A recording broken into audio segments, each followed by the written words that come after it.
రక్తదానం ప్రాణదానం.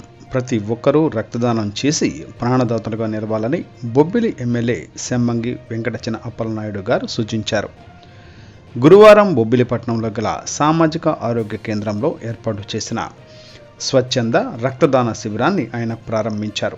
ఈ రక్తదాన శిబిరంలో రక్తదానం చేసేందుకు గోకుల్ ఇంజనీరింగ్ కళాశాల చెందిన బి ఫార్మసీ, డి ఫార్మసీ విద్యార్థులు పాల్గొని రక్తదానం చేయడం అభినందనీయమని అన్నారు.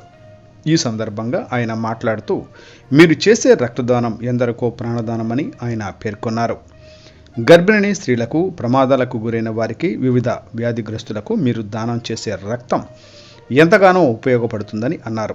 ఈ కార్యక్రమంలో మండల JCS convener Tammireddy Damodar, doctor Shashibhushan Rao, ఆరోగ్య కేంద్రం అభివృద్ధి కమిటీ సభ్యులు, గోకుల్ ఇంజనీరింగ్ కాలేజీ ప్రిన్సిపాల్, వైద్య సిబ్బంది తదితరులు పాల్గొన్నారు.